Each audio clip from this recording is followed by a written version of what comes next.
당신이 해야 할 가장 중요한 투자는 자기 자신에 대한 투자다.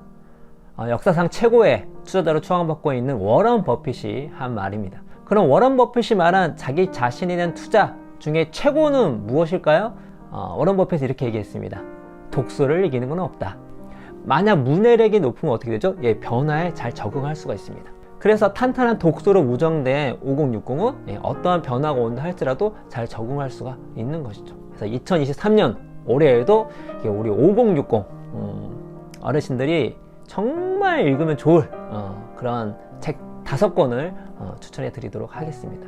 2023년 5060이라면 반드시 읽어야 할 명저, 첫 번째 책은 고통의 비밀입니다.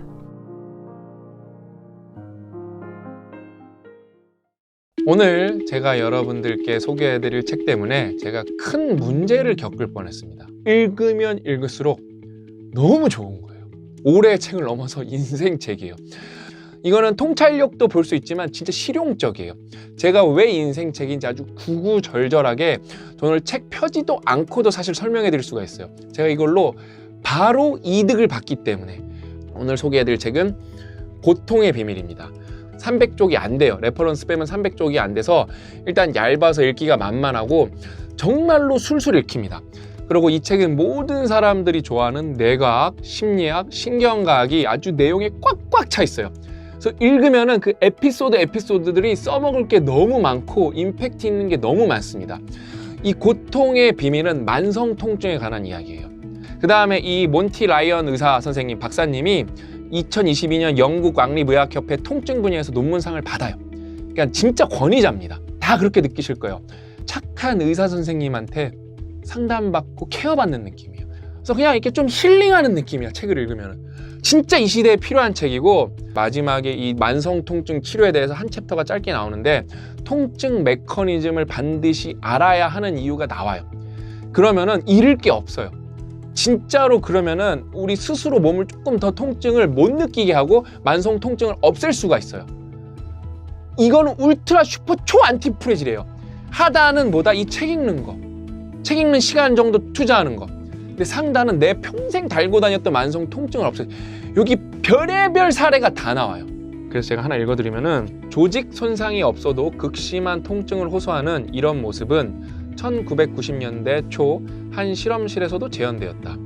실험실 참가자들은 과거에 미용실에서 쓰던 헤어드라이어기처럼 생긴 인상적인 모양의 전기 자극 장치를 머리에 썼는데, 그 장치는 전기가 흐르는 큰 기계에 연결되어 있다. 참가자들은 그 장치로 전류에 노출되면 두통이 유발될 수 있다는 말을 들었다. 하지만 그 말은 사실이 아니었다. 그들이 머리에 쓴 기계 장치에는 전기가 통하지 않았다. 사실은 기계 전체가 다 가짜였다. 하지만 놀랍게도 참가자의 절반이 불이 켜지면 절반이 두통이 느껴진다고 다 보고를 해요. 전기 강도를 더 세게 하면 두통이 더 심해진다고 보고해요. 그러니까 실제로 통증 유발 요소가 없죠. 원인이 없어요. 근데도 고통을 느끼는 겁니다. 이게 진짜 고통의 비밀인 거예요. 4장 플라시보라 그러죠. 플라세보 효과는 정말 존재할까? 이 책 안 보실 분들은 서점에서 앉아서 주말에 다 시간 있잖아요. 93쪽부터 119쪽까지만이라도 읽으세요. 플라시보 효과는 반드시 읽으셔야 돼요. 우리도 다 그렇게 느끼잖아요. 링겔 한 대 맞아야 된다고. 똑같은 게 몸에 들어와도 링겔로 맞으면 그냥 기분이 더 좋은 거예요. 우리 뇌가 우리를 그렇게 속이는 거예요. 아니면은 그 위약 효과가 우리 뇌를 그렇게 속이는 거고요. 똑같이 뭔데 요 수술하고 나면은 뭐가 좋아질 겁니다 하면은 그냥 마취시킨 다음에 살을 쬐다가 다시 꼬매기만 하는 거예요. 수술 성공적으로 끝났습니다. 그러면은 그게 약으로 먹는 것보다는 식염수 링겔로 만든 게 낫고, 링겔보다는 수술이 플라시보 효과가 훨씬 크다는 거예요. 되게 여러분, 우리 뇌가 이렇게 간사해요. 그래서 우리는 우리를 잘 긍정적인 측면에서 잘 속일 줄 알아야 되고, 그래서 이 플라시보 효과를 읽으면 우리가 의식적으로 얼마나 긍정적인 게, 낙천적인 게 우리 인생에서 얼마나 중요한지 그걸 너무 잘 말해줍니다. 그래서 식염수 주사는 포도당 알약보다 효과가 좋은 편이고, 당연히 이 둘보다는 가짜 수술이 훨씬 더 효과가 좋다. 또한 비용이 많이 드는 위약이 그렇지 않은 위약보다 효과가 좋다. 소름 돋지 않아요, 여러분? 똑같이 가짜 약을 먹는데 돈을 많이 내면은 그 효과가 더 크다는 거예요. 그래서 뭔가 여러분들한테 투자할 때 좀 제대로 해야 되는 거예요. 그러니까 여러분만의 리추얼을, 의식을 만들 줄 알아야 돼요. 그냥 뭐 그거 굳이 뭐 카페에 가서 뭐 마시면서 뭐 좋은 노트에 뭐 쓸 필요 있어? 여러분, 이게 플라시보 효과예요. 뭔가 여러분이 더 이렇게 투입된다. 그게 더 효과가 크다는 거예요. 우리 뇌가 그렇게 생각을 한다는 거예요. 개입이 더 적극적일수록 환자가 그 치료에 더 많은 의미를 부여하고 환자와 치료 제공자 사이의 신뢰감이 높을수록 통증 완화에 대한 기대가 높아져서 효과가 커진다. 의미와 절차가 부여되는 친밀하고 집중적인 치료가 효과적인 것은 이런 이유 때문일 것이다. 그러니까 의사 선생님 잘 만나야 되는 것도 복인 거예요, 여러분. 똑같은 치료할 때 그 의사 선생님 여러분들한테 관심을 더 덜 가져주고 그다음에 뭔가 조금 더 무성의하게 하고 뭔가 더 빨리 끝내려고 하면은 그게 날병도 안 난다는 거예요. 근데 보약을 먹었을 때 거기에 어떤 뭐 포함된 어떤 구성 요소가 생물학적으로 뭐 화학적으로 우리 몸에 영향을 주는 것도 분명히 있겠지만 위약 효과, 플라시보 효과가 없을 수가 없어. 그냥 보약 먹으면 건강해지는 거예요. 그래서 뭐 먹을 때 이거 보약인데 하고 먹으면 그냥 기분 좋아지고 그게 실제로 더 건강에 도움이 된다는 거예요. 이렇게 긍정적이고 낙천적인 게 중요한 겁니다. 통증이라는 경이로운 현상을 직접 파고든 또 다른 연구도 있다. 통증에 관한 내 믿음에 처음으로 의문을 일으킨 연구다. 나는 수련이일 때만 해도 통증과 조직 손상은 대등한 의미로 통증은 진통제로 다스려야 한다고 배웠다. 그러니까 어디가 뭔가 문제가 생겼기 때문에 통증이 발생한다고 몬티 라이먼 박사님은 그렇게 의사 선생님이 알고 계셨던 거예요. 본인도 의사였지만. 근데 그게 아니라는 걸 점점 깨달은 거죠. 이후 지원자들에게 진통제가 투여되고 있다는 사실을 알리자 통증 완화 효과가 2배로 증가했다. 얼마 후 진통제 투여가 끝났다고 알렸더니 실제로는 똑같은 비율로 계속 투여되고 있었다. 지원자들이 갑자기 통증을 느꼈다. 그러니까 말로만 사람들이 지금 통증이 생겼다 안 생겼다 그런 거 계속 정맥 주사로 통증은 들어가고 있었는데 모를 때는 통증 완화가 별로 없었어요. 근데 알려주니까 2배로 늘어요. 통증 완화가 더 통증 완화가 잘 돼요. 근데 너 이제 진통제 이제 투입 끝났어. 그러니까 또 아파. 근데 진통제 들어가고 있어요. 여러분의 인생에서 고통을 늘렸다 줄였다 할지 누구한테 달렸다? 여러분 사고방식과 마음가짐과 태도에 달렸다는 거예요. 이 한편 이 실험을 노세보 효과 측면에서 보면 주사 투여가 끝났다고 거짓말을 말했을 때 통증을 증폭시키는 뇌 영역이 활성화되는 것으로 나타났다. 말만 들었는데 실제로 그 뇌 영역이 활성화가 되는 거예요. 두통, 그다음에 이제 호흡이 좀 답답한 거, 오른쪽 배꼽 옆에가 항상 거기에 통증이 있었어요. 그때 당시 근육 문제였는데 근육 문제를 당시에 잘 몰라서 접근을 제대로 안 해서 해결을 못하니까 이게 만성 통증이 돼서 아주 미세한데 고통이 계속 있어요.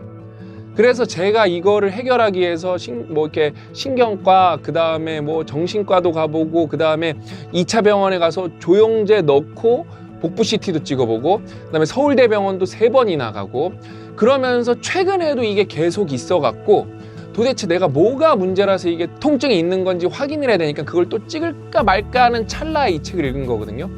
제가 정확하게 적어놨는데 어느 정도로 제가 통증이 줄어들었냐면은 통증 강도는 제가 5분의 1로 줄어들었어요. 그러니까 거의 안 아픈 수준이에요. 그 다음에 빈도는 3분의 1로 줄어들었어요. 사실상 좀 뭔가 몰입하면 이제 거의 못 느껴요. 만성 통증이 있는 분들이 정말 많고 통증에 대해서는 모두가 다 이해를 해야 되고 우리가 살면서 통증은 다 겪고 그다음에 고통스러운 상황을 겪기 때문에 그 원리에 대해서 그 배경 지식이 무조건 있어야 돼요. 그러니까 만성 통증은 사실 어디가 아파서 그런 게 아니라 신호의 문제인데 이게 결국엔 병이 돼버립니다. 제어만 그런 게 아니라 수많은 사람들이 통증의 메커니즘을 이해하고 나면 바로 통증이 없어지거나 줄어드는 경우가 너무 많아요. 그래서 여기 챕터의 통증의 본질은 무엇일까? 그다음에 통증의 의미는 무엇일까? 통증은 왜 전염성이 강할까? 이런 게 나오는데 그냥 너무 좋아요. 5년 동안 이게 스트레스였거든요. 달고 살았어요. 정말 스트레스 때문에 이걸 좀 온몸이 망가졌었어요. 그래서 이 책을 읽고 너무 많은 걸 깨닫고 이 책은 제가 앞으로 평생 한 명이라도 더 읽혀야겠다는 사명감을 갖고 여러분들한테 계속 알릴 겁니다. 왜? 이 책 읽어보시면 알아요. 이 책은 제가 어떻게 추천해드릴 수 있냐면은 실용적이에요. 그냥 당장 주변 사람을 구할 수가 있어. 여러분도 건강을 챙길 수가 있으면서 만성 통증 있는 분들한테 이거를 주죠? 정말로 고마워할 거예요.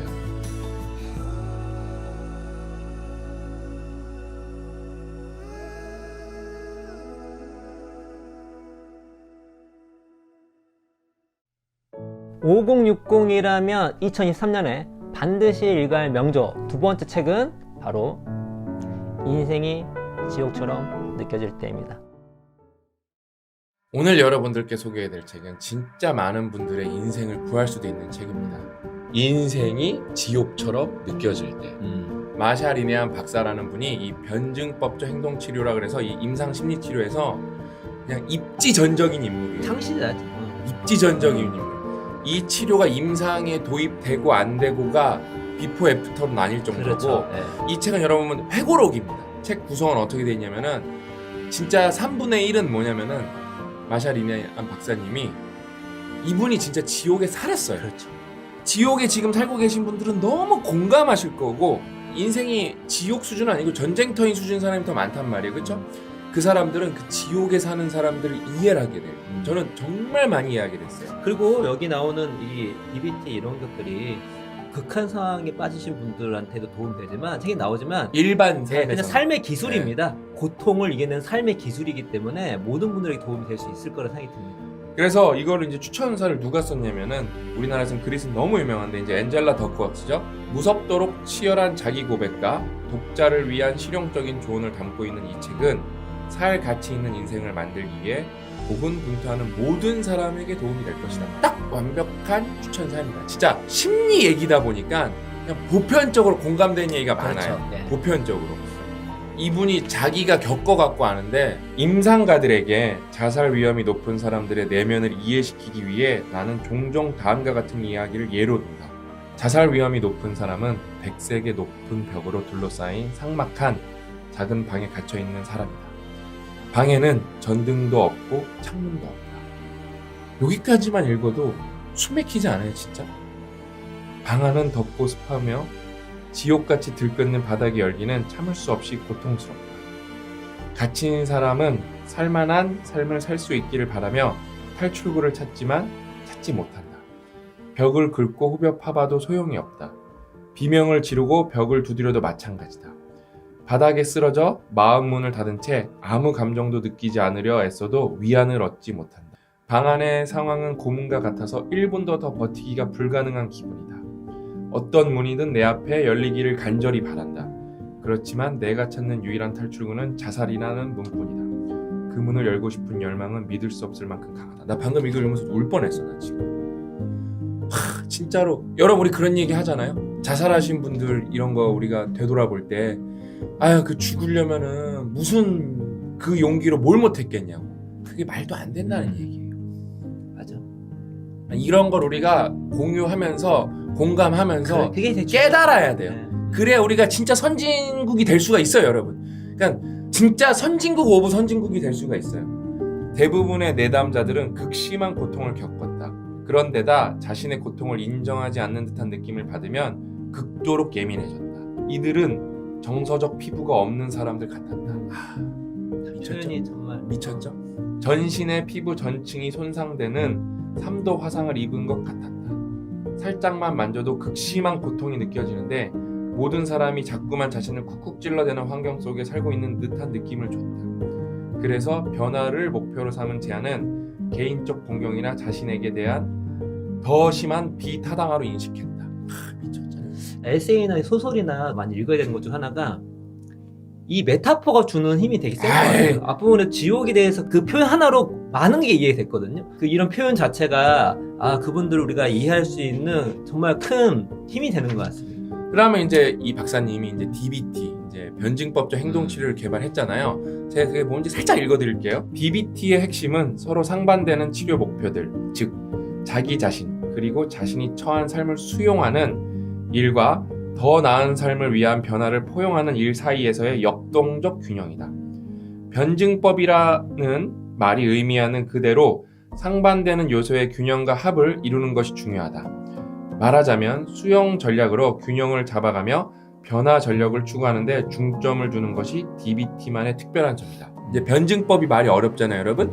그래서 여기 작가가 설명해주는 변증법을 제가 또 한번 읽어드릴게요. 변증법은 대립되는 것들의 공존을 가능케 해준다.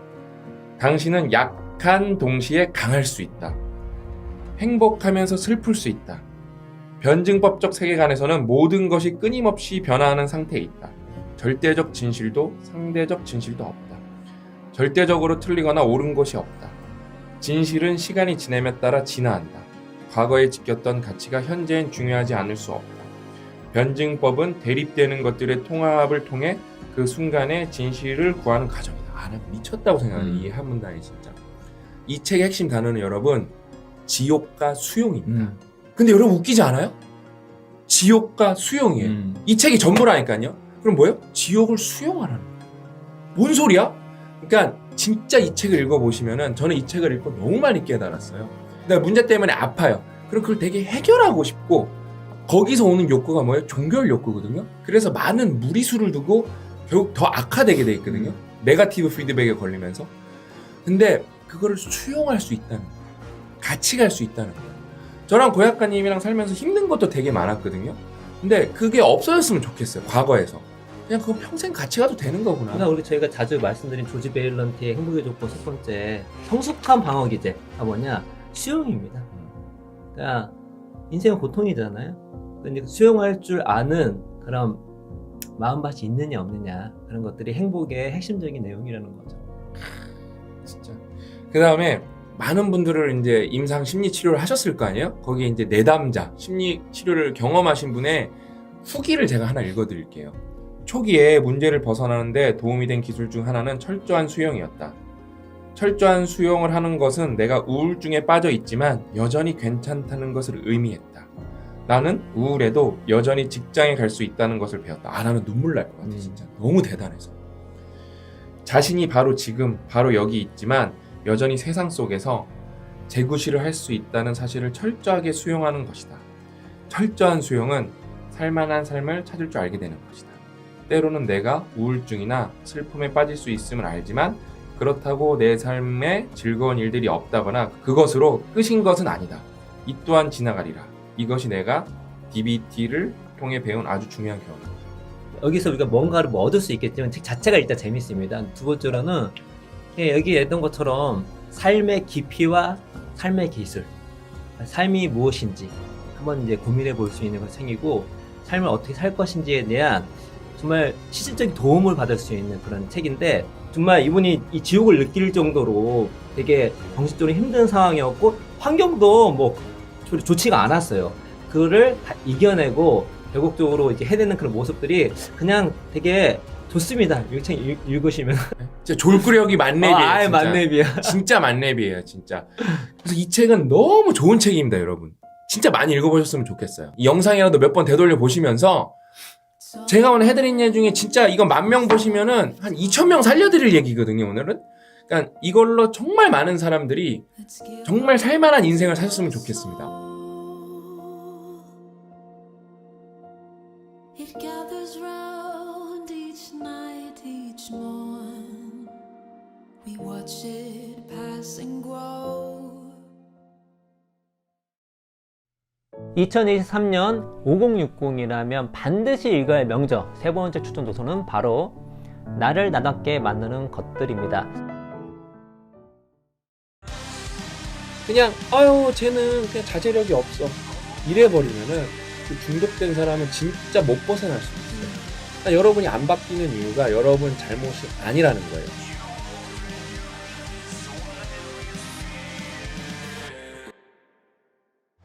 쟤 좀 이상한 것 같은데 알고 보면 이상한 게 아니에요. 그냥 그렇게 타고난 거야. 거예요. 근데 그래서 어떻게 타고난지 알면 이상한 게 아니라 이해가 되는 거죠. 중독에 유독 약한 사람이 있다는 거예요. 다른 사람보다 같은 저항이 있었을 때 어떤 사람보다 유전적으로 더 저항이 약해서 더 중독에 걸릴 수밖에 없다는 거죠. 그걸 이해를 해야지만 관련된 치료가 가능한 거니까. 나를 나답게 만드는 것들.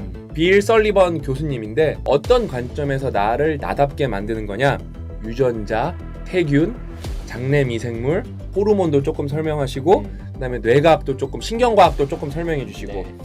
그래서 이거는 내 의지와 상관없이 책 제목대로 나를 나답게 만들어 버리는 거예요. 그래서 그 문제점을 알면은 내 의지와 상관없이 우리가 그렇게 행동하기 때문에 우리가 거기에 어떤 대처를 해야 된다는 거예요. 이 책은 제가 밑줄 긋다가 좀 포기하고 어디다 밑줄 그었냐면 소제목에 밑줄 그었어요. 네, 맞아요. 그렇게 하는 게 맞아요. 하나하나가 다 중요한 정보가 너무 재밌는 이야기라 나중에는 통으로 이렇게 할 수밖에 없을 정도로 정말 알찬 책입니다. 그러니까 이 책은 버릴 챕터가 없어요.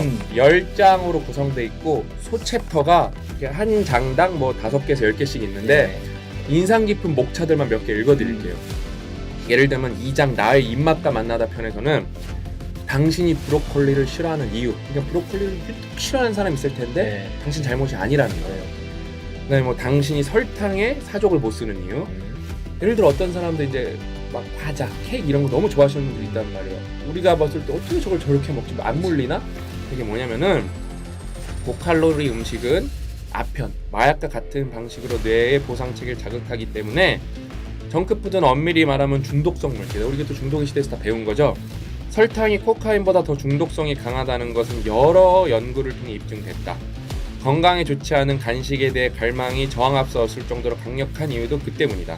중독의 현상이 가시적이지 않아가지고 실제로는 몸을 망치고 있는 건데. 그다음에 또 잘 먹는 사람은 괜찮으니까. 어. 잘 자제하는 사람들은 조금만 필요할 때 자기 즐거움을 위해서 먹는데 이 중독된 사람들은 뇌 보상 체계 때문에 그렇죠. 안 먹으면은 미쳐버리는 거예요. 그러니까 이거는 치료로 끊어야 되거나 이 사람 혼자로서 끊을 수 있는 게 아니라 정말 갱생하듯이 누가 주변에서 도와줘야 된다는 건데 그냥 아유 쟤는 그냥 자제력이 없어 이래버리면은 그 중독된 사람은 진짜 못 벗어날 수도 있어요. 그다음에 3장으로 넘어가면 나의 식욕과 만나다. 당신이 너무 많이 먹는 이유. 그러니까 어떤 사람들이 너무 많이 먹으면 쟤는 의지가 없어 그러는데 그런 게 아니라는 거예요. 식탐을 고칠 수 있을지도 모른다. 그 다음에 이제 4장은 나의 중독과 만나다. 어떤 사람은 중독이 잘 안 되는 이유. 환경에 관한 건데 알렉산더는 당시의 모든 마약 연구가 아무런 할 일이 없이 혼자 작은 우리 안에 갇혀있는 쥐를 대상으로 이루어졌다는 생각이 문득 들었다. 마약 어떤 실험을 하는데 쥐를 상대로 실험하는데 그 환경이 뭔가 좀 잘못되지 않았나 이런 생각이 들은 거예요. 연구자가. 그는 쥐들을 좀 더 자극이 풍부한 환경에 데려다 놓으면 어떻게 될지 궁금해졌다.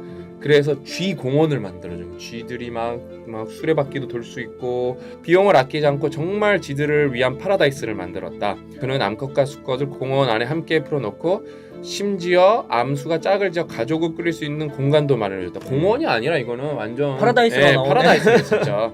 집까지 만들어줬으니까. 알렉산더는 6주 동안 한 무리의 쥐들을 모르핀에 중독되게 만든 후 쥐 공원에 풀어주거나 고립된 무서운 우리 안에 가두었다. 양쪽 환경 모두 모르핀이 첨가된 물과 일반적인 물이 들어있었다. 여기서 놀라운 결과가 밝혀집니다. 놀랍게도 쥐 공원에 사는 쥐들은 압도적인 다수가 일반 물로 갈아탔다. 그러니까 파라다이스에 있는 사람들은 몰핀을 더 이상 먹지 않고 뭐예요? 좋은 호르몬들이 막 나를 즐겁게 하는 호르몬들이 나오니까 굳이 물을 먹지 않아도 된 거예요. 반면 우리 안에 갇힌 가여운 쥐들은 계속 모르핀이 첨가된 물을 고집했다. 평균적으로 보면 우리의 행동 또한 이 실험에 참여한 쥐들과 그리 다르지 않다. 사람이 다행스럽게도 도파민 보상 반응을 자연적으로 자극해주는 환경에 살게 되면 대부분 부자연스러운 자극 방법을 추구하지 않는다. 이게 얼마나 중요하냐면 마지막에 나오는데 여러분 그 아이슬란드 있잖아요. 그 유럽의 조그마한 추운 섬나라. 여기에 젊은 친구들이 근데 옛날에 마리아나 중독이 막 30-40%까지 막 올라갔었대요. 그랬는데 이제 5% 미만으로 떨어졌거든요. 어떻게 만들어졌냐? 쥐한테 쥐공원 만들어주듯이 아이들한테 할 수 있는 환경, 축구, 음악, 사교활동 이런 걸 만들어주니까 어떻게 돼요? 그냥 딴 조치 없이 쭉 마리아나 중독률이 떨어진 거예요. 그래서 여러분 연구와 공부를 해야 되는 거예요. 그렇죠. 그러니까 연구가 여러분 항상 내가 볼 때 우리가 과학자들이 하고 심리학자들이 연구가 진짜 1% 적용되면 성공한 건가? 이 정도 싶을 정도인데 근데 그 1%가 어때요? 아이슬란드라는 국가의 운명을 바꾼 거예요. 진짜 중요한 거예요 여러분. 요 대목은 나를 나답게 만드는 것들을 했을 때 유전자 중심으로 얘기했지만 그게 못지않게 중요한 게 환경이에요. 그래서 여기서 얘기하는 게 유전자, 환경 그리고 이 두 가지 관계를 후속 유전체로 얘기하거든요. 환경 때문에 유전자가 변합니다. 더 심각한 거 뭐냐면 그 변한 게 손자까지 막 내려가는 거야. 장난 아니야. 잔인할 정도. 그런 것들이 우리를 만드는데 어떠한 메커니즘으로 만든지를 과학적으로 설명해준 책이 바로 이 책입니다. 그러니까 엄마가 예를 들어 아이를 임신했을 때 뭘 먹냐에 따라서 아이의 후성 유전자가 다 바뀌어버립니다. 후천적으로 유전자의 발현 정도가 바뀌어버려서 바뀌는 거죠. 그게 손자까지도 가는 거예요. 너무 이게 잔인한 거예요. 이게. 그러면서도 이게 어떤 부분은 후성 유전자니까 되돌릴 수 있는 부분도 있고 어떤 부분은 후성 유전학임에도 불구하고 못 되돌리는 부분이 있어요.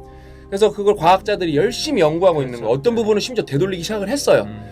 그러니까 이런 걸 읽고 나는 이런 거였구나. 그 다음에 자녀 계획을 갖고 있는 분들, 아이를 낳으실 분들은, 그 다음에 이미 아이가 있는 분들은 내가 이런 거를 이렇게 만들 수도 있겠으니까 후천적으로 환경적으로 이걸 이렇게 커버해야겠다, 만회해야겠다, 이런 걸 공부를 해야 된다는 거예요. 그러니까 어떤 사람은 여러분 그거에 담배 피면은 정말 완전 꼴초가 되는 거고, 어떤 사람은 뭐 그러잖아요. 나는 담배 쉽게 끊었는데, 그게 다 여러분 이유가 있는 겁니다. 그게 악순환. 왜냐면 여러분 지도키도 안 바뀌는 것 중에 하나가 악순환이잖아요. 정크푸드를 먹으면은 운동을 하겠다는 동기가 극적으로 감소할 수 있다. 난 이게 너무 충격적이었어요. 그래서 연구자들은 비만인 사람이 몸무게가 많이 나가는 이유가 꼭 게으르거나 자제력이 없어서라기보다는 정크푸드가 그들의 기분과 행동을 바꿨기 때문이라는 결론을 내렸다. 그러니까 여러분 인생에서 부익비, 빈익빈이 너무 자연스러운 거라는 거예요. 그래서 여러분이 좋은 음식을 먹고 나쁜 음식을 끊어내면은 단순히 그것만 끝나는 게 아니라 욕구가 바뀔 수 있다는 거예요. 운동하고 싶다는 욕구. 여러분이 안 바뀌는 이유가 여러분 잘못이 아니라는 거예요. 그게 예를 들어 유전적인 요소가 될 수도 있고, 호르몬일 수도 있고, 장내 미생물일 수도 있고, 장내 미생물이 어떻게 우리 뇌를 지배하고 있는지. 너무 중요한 책이고, 그 다음에 작가가 너무 유익하고 재밌게 썼어요. 정말 나를 나답게 만드는 것들. 그러니까 많은 분들이 읽고 정말 많은 배경 지식을 쌓으셔서 요런 건 알고만 있어도 너무 그냥 유익한데, 혹시라도 자기한테 적용하면 인생 로또 맞은 거고, 주변 사람을 이런 거 혹시 아닐까? 하고 말해줄 수 있으면 여러분이 누군가의 구세주가 될 수가 있는 거죠. 내 자신과 주변 사람의 메타인을 높여주는 그런 책인 것 같아요. 정말 중요해요. 알면은 여러분이 여러 명 살릴 수 있고 여러분 인생도 구할 수 있어요.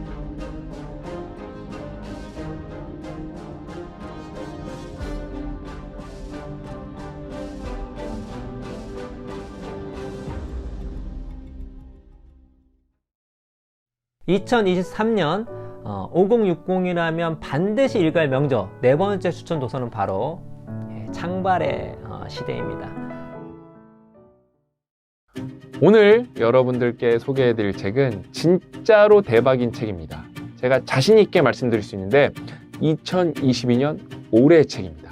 대국민 필독서, 안 읽으면 평생 후회하는 책, 엄청난 통찰력을 제공할 수 있는 책, 어떤 수식이 붙어도 다 그 수식들을 충분히 만족시킬 수 있는 책입니다. 진짜 대박 책입니다. 창발의 시대, 경제혁명, 종교개혁, 르네상스, 그리고 세계를 뒤흔든 40년의 역사. 이 책은 군 리즈에서 여러분 4.0 넘으면 좋은 책이라 그랬잖아요. 근데 거기 좀 전제 조건이 필요합니다. 레이팅이 많아야 돼요. 평가가 1000번이 넘었는데 4.2점이라서 저만 그렇게 생각하는 책이 아니라 진짜로 대중한테 인정을 받은 책입니다. 그다음에 여러분들이 이제 제목 보시면 아시겠지만 창발의 시대잖아요.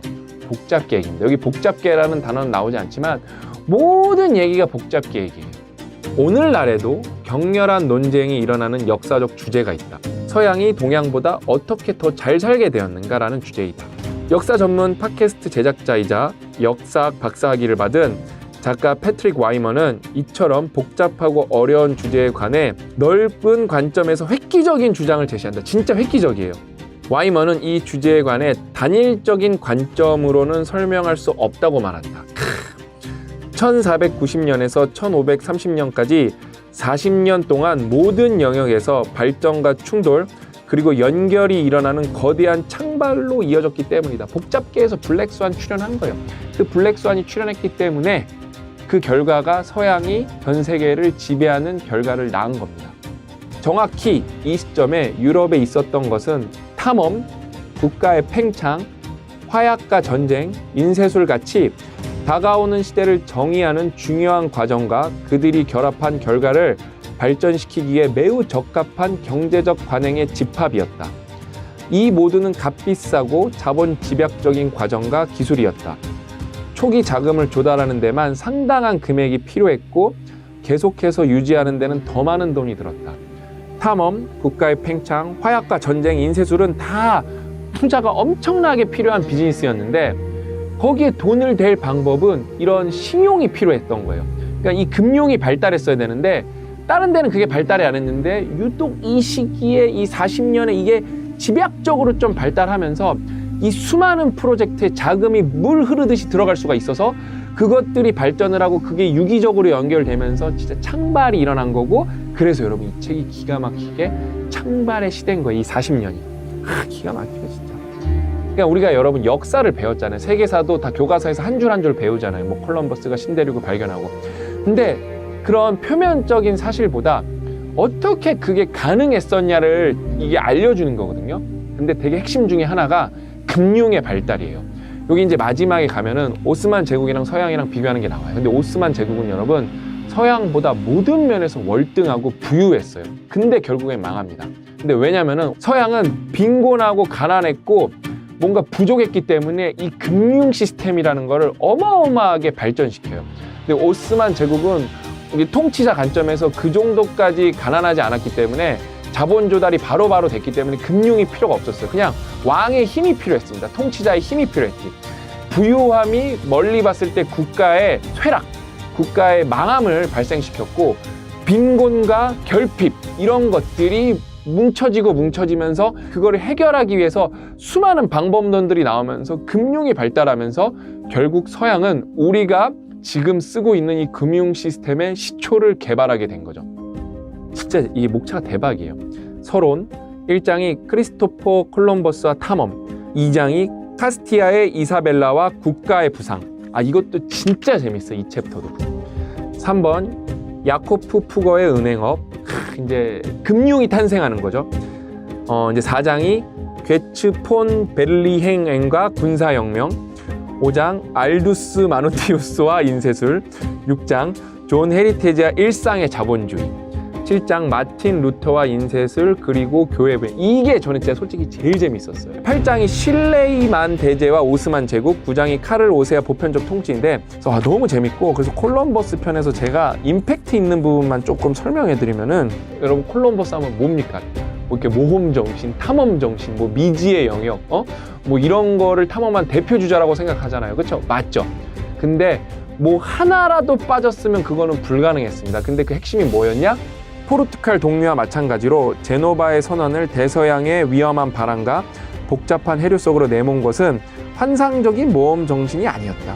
오히려 이익에 대한 만족할 줄 모르는 굶주림이 그를 영원한 오명의 길로 인도했다. 그러니까 진짜로 이 돈 벌려고 나간 거예요. 콜럼버스가 야욕이 어마어마했던 사람이에요. 진짜 조금 비약 보태면 거기 가서 자기가 황제 되려고 나간 거예요. 짱 먹으려고. 콜럼버스와 동료들의 항해가 가능했던 것은 국가를 건설하는 군주와 손을 잡은 상인 투자자들 덕분이었다. 모험 정신도 좋고 개척 정신도 좋다 이거예요. 근데 상인 투자자가 없었다, 자본가가 없었다, 그러면 그냥 아예 가능성이 0이었습니다. 0. 미나와 같은 배는 허공에서 생겨나지 않았다. 숙련된 선원들의 급료나 갑판에 설치된 값비싼 대포도 마찬가지였다. 그 모든 것에는 돈이 들었고 그 돈은 공동의 이익을 추구하는 왕실과 금융업자들의 제휴에서 나왔다. 2세기 동안 진행된 이 시대는 인류의 역사상 최초로 진정한 세계화의 시작을 알렸다. 그러한 변화의 이야기는 미지의 세계를 응시하는 유명한 탐험가들의 영웅적인 시선보다는 거래 장부를 기록하는 디펜의 움직임, 왕실 권력자와 이탈리아 금융업자 사이의 진지한 대화, 그리고 신용장과 거래 계약서의 이야기다. 그러니까 현실이죠. 저는 이거 읽으면서 너무 재밌었어요. 1490년대 유입된 막대한 신규 투자는 시험적 항해를 하룻밤 사이에 글로벌 비즈니스로 바꾸어 놓았다. 그러면서 여기 진짜 뼈 때리는 얘기랑 너무 재미있는 얘기가 나왔는데, 콜럼버스는 1480년대 중반에 결국 자신을 유명인으로 만들게 되는 계획을 공식화하기 시작했다. 축적된 경험은 그를 대서양 전문가로 만들었다. 콜럼버스는 힘들게 얻은 실용적 지식에 기반해 지리학과 지도 제작에 관한 이론적 지식을 추가하기 시작했다. 여러분 공부가 진짜 중요해요. 콜럼버스가 이 대서양에 관한 실제적으로 경험한 지식들이 있었고 암묵지도 있었을 거예요. 근데 그것만으로는 충분하지 않았다는 거예요.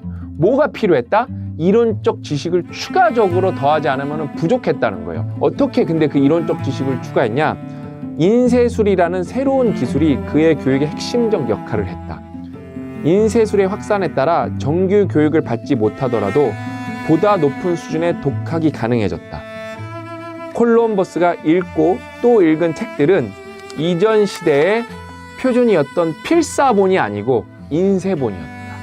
자, 여기 핵심이 있습니다. 일단은 뒤늦게 인쇄술이 발달해서 책이 이렇게 쉽게 공급되지 않았으면은 콜럼버스는 자기의 지식을 극대화할 수가 없었을 거예요. 왜? 필사본은 유통이 많이 안 되잖아. 비싸잖아. 일반인들이 접근이 어려워요. 뭐 인쇄본도 접근이 그렇게 쉽진 않았겠지만 인쇄 혁명이 일어났기 때문에 상대적으로 쉬웠겠죠. 이 40년에 인쇄술이 엄청나게 발달하거든요. 탐험, 인쇄술, 금융, 전쟁 이런 게 모든 게 맞아 떨어졌기 때문에 전혀 다른 데서 일어난 혁신과 발전이었지만 이게 연결이 되면서 창발이 되고 그런 과정들이 아메리카 대륙을 발견하게 되고 여기 나오잖아. 아까 세계화가 되고 별의별 일이 이 짧은 40년에 폭발을 다 해버린 거예요. 근데 여기서 이제 뼈 때리는 교훈적인 얘기로 갑니다, 여러분. 1480년에 콜럼버스도 여러분 독학을 했대요. 누가 봐도 콜럼버스보다는 우리가 공부하기 좋은 시대에 사는 건데 우리는 얼마나 공부를 하고 있고 얼마나 지식을 늘리고 있고 일상에 얼마나 적용을 하고 있을까요?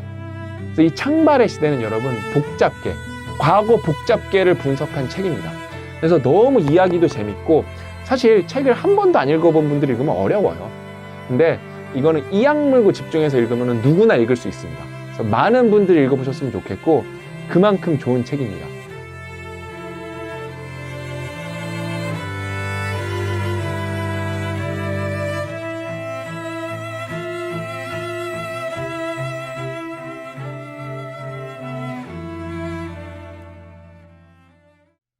(2023년) 5060이라면 반드시 읽어야 할 명저.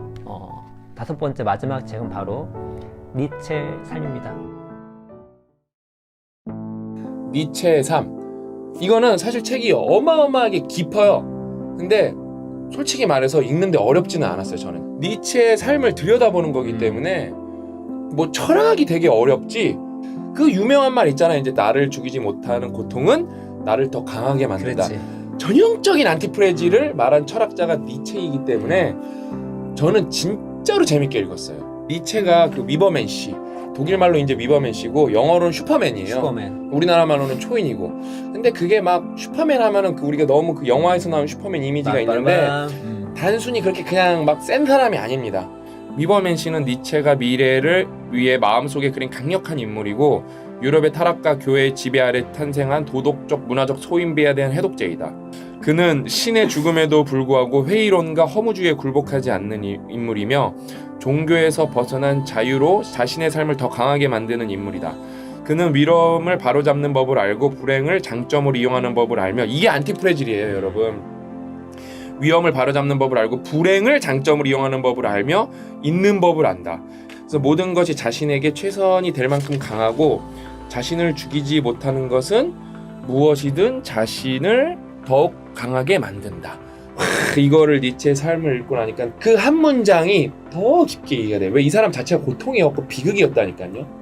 저는 이 책을 읽고 니체의 철학을 공부하는 사람과 이 책을 읽지 않고 니체의 철학을 공부하는 사람은 그 맥락에서 전혀 이길 방법이 없어요. 그냥 깊이가 전혀 다를 수밖에 없어요.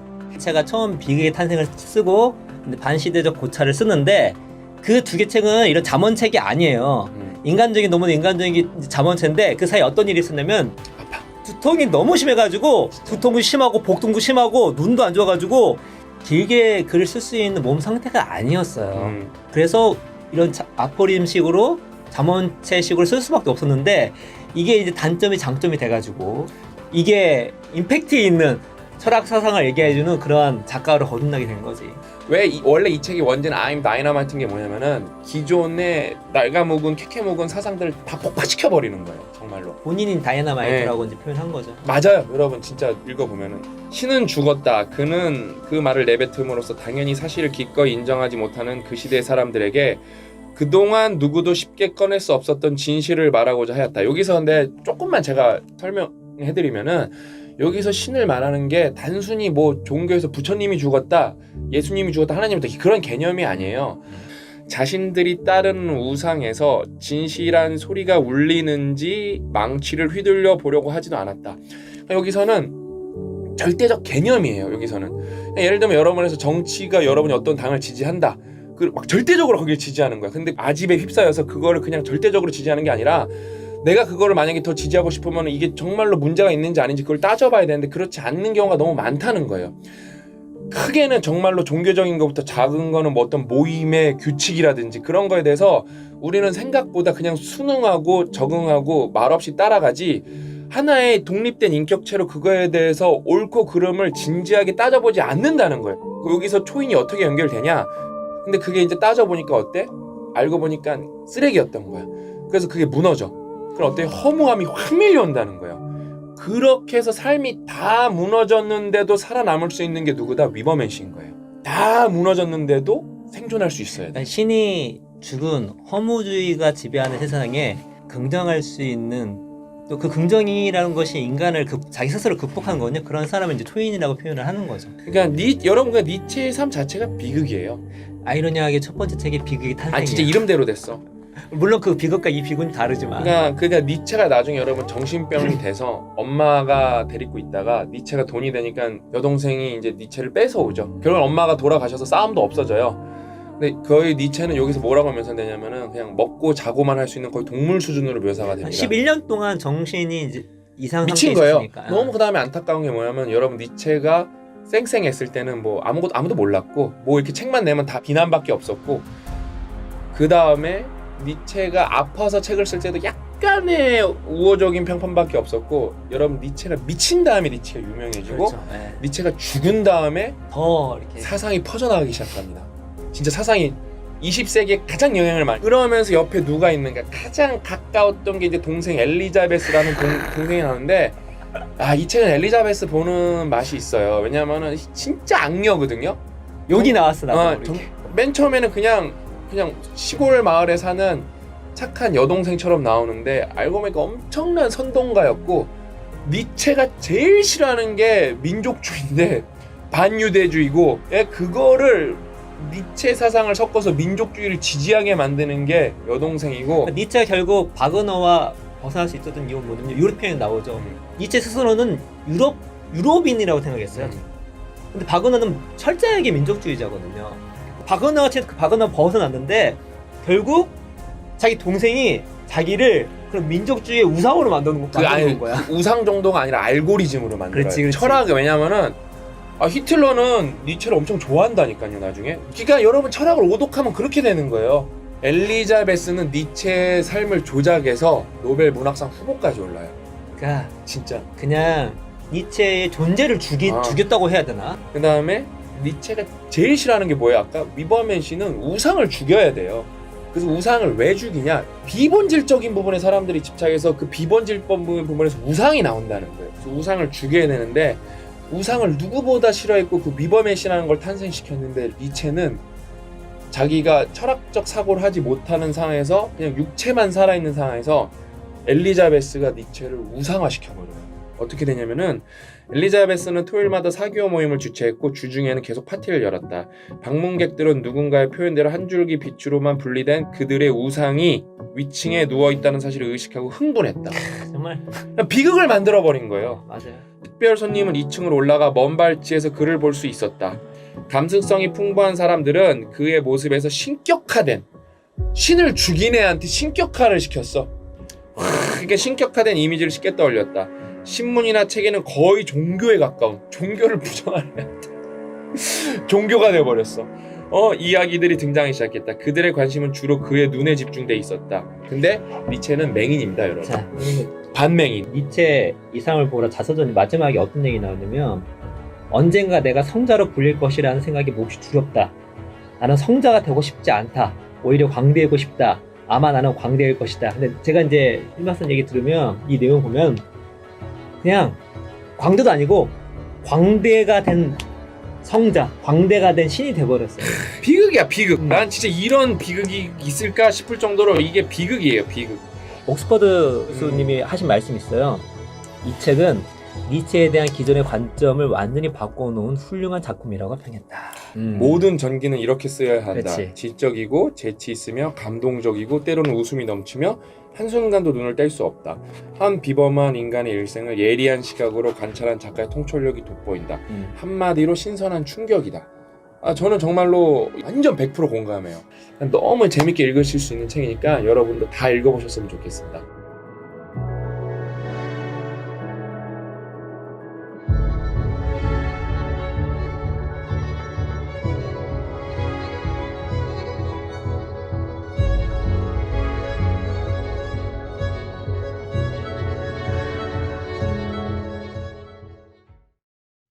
마지막으로 책은 아니지만 2023년 5060 여러분께서 삶을 한번 바꿔보고 싶다, 삶을 더 업그레이드 해보고 싶다, 뭔가 더 알차게 살고 싶다, 특히 시간 관리를 제대로 하고 싶다 하신 분들에게 다이어리 한 권을 소개시켜 드리도록 하겠습니다. 바로 저희 회사에서 나온 PDS 다이어리인데요. 결론부터 말씀드리겠습니다. 여러분, 데일리 리포트를 일주일씩 딱 100번만 써보십시오. 그러면은 인생이 무조건 바뀝니다. 제가 100% 장담하겠습니다. 여러분이 만약에 일주일씩 데일리 리포트를 100번이나 썼는데 인생이 바뀌지 않고 발전이 없고 목표가 있고 꿈이 있으실 텐데 거기에 도달하지 못했다, 이런 분들은 제 멱살 잡으러 찾아오십시오. 제가 100% 책임지도록 하겠습니다. 안 바뀔 수가 없습니다. 무조건 바뀌어요. 스터디언의 댓글 달린 거 보고 제가 진짜 눈물이 날 뻔했어요. 벨벳 토끼님이 44세 자발적 운동형 외톨이를 골방에서 꺼내 달리기를 하게 하고 영어 공부를 책을 읽게 되었습니다. 제가 이걸 해냈어요. 1년 동안. 제가 스스로 너무 멋지고 대견하고 이것만으로도 전 올 한 해 성공했어요. 전 스터디언 사무실 방향으로 큰 절을 올리고 싶어요. 44년 인생에서 가장 밀도 있고 가치 있던 1년이었습니다. 단톡방 가족들에게 받는 긍정 피드백은 어디에서도 느껴보지 못한 깊은 공감대와 응원이었습니다. 저도 해냈으니 넘치게 하실 수 있어요. 너무 좋잖아요, 여러분.